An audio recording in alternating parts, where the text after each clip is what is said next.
what do you say to somebody who wants to get involved in acting? What advice do you leave them with? Well, I had a vegan writing to me a couple months ago asking my advice about doing humanitarian work, and that's very parallel. And the first thing I said to him was, well, if you're a plumber or a dentist, then it's easy for me to give you an answer.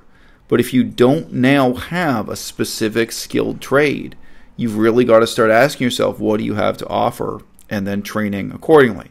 So the point is here with humanitarian work, with something like working on a refugee camp, working with displaced peoples, if you work in plumbing or if you're a dentist, it's immediately obvious what you have to offer to the effort. Right. And for most people with veganism, now, okay, if you're already a nutritionist, you already have a PhD in nutritional science, there are certain options open to you. But, I keep giving these kinds of specific examples because for me that is what it comes down to.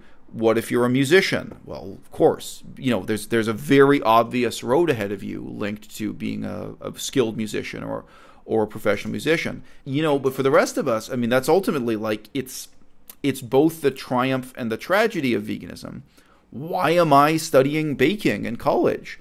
Because I am looking to be able to really offer some of that, to offer a platform. So, I mean, different people, starting on day one, if you've just become vegan, different people have different things to contribute to the movement. And as I've said, I think it's very unlikely that standing in silence, like at a protest, like a vigil, is really what you've got to contribute.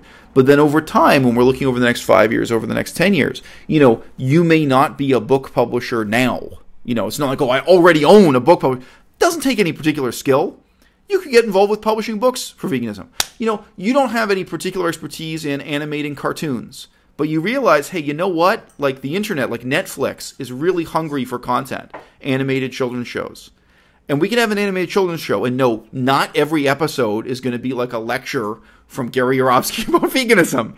But maybe you have a children's show where it's there as an implicit element of why this exists, and maybe you have a rule, okay, twice a season, the moral of the story, like once every 5 episodes, the moral of the story is going to be related to veganism or being kind to animals or something, where it's worked in from the conceptual stage so that people have an alternative to Batman, and you're reaching that larger audience. I've actually known specific people who were successful in the entertainment industry like that who had no prior background. Normally, it's when they had kids and realized, okay, I'm going to go into making children's shows, children's cartoons. There's no reason why on day one when you start with veganism you're gonna see that. But yeah, I mean it's hard. If it were easy, I wouldn't have made 1,000 YouTube videos talking about this and talking to other people about it. Veganism is partly an attempt to transform the culture we're living in. So that cultural struggle involves things like children's books and cartoons, and even, challenging, religious authorities and school boards. My daughter goes to a school system, my own daughter, where she's forced to eat meat. That's the school rule, is that all children are forced to eat the same lunch. Yeah, it's standard in France.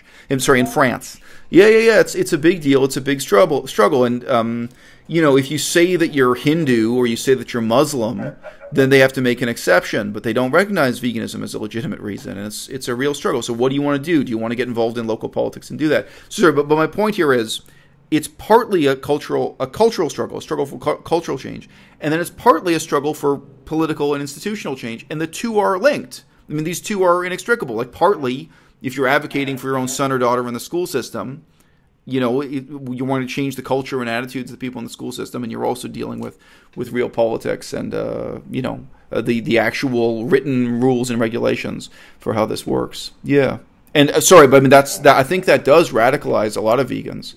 When you have a kid, when you start struggling to raise a kid, instead of dropping out of the movement, I think a lot of people are going to double down because a kid can't fight back that way. A kid can't say no, but we can't stand on point of principle.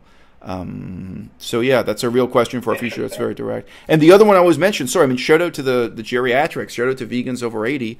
How about vegan retirement homes? Vegan, those questions of vegan meals in hospitals. It's really easy in veganism to just be focused on beautiful young people in bikinis. That's normally not who makes political change. It's normally people over 65 who make political change. Those people really matter too. And we got to reach out to and organize those people because they'll have a lot of the staying power in terms of making political and cultural change. Yeah. Okay, good closing statement? No? I just says really briefly on this, but this is for me part of the direct answer. I went to a vegan event here in Victoria, a bunch of vegans meeting. And, each person had 10 seconds to introduce themselves. Hi, who are you? And, I knew, okay, I have a choice here. I can say, hey, I'm the guy who bakes bread. I'm going to college and learning to bake, but like I'm the vegan baking guy. And the kind of positive response you're going to get. Or I can say, I have a degree in political science from the University of Toronto. My expertise, what I have to offer, is really in politics. Like, I know how to do this. I know about running campaigns. I've been involved in elections for city council in Toronto. I've been involved at City Hall in Toronto. And I know how negatively that'll be perceived. Politics and life are not two separate things.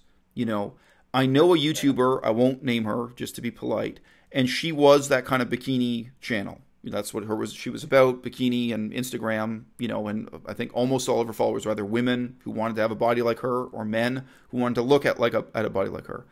And the real experience of life and politics are not two separate things. She went to move to Hawaii and take pictures of herself, looking beautiful in a bikini on a beach in Hawaii.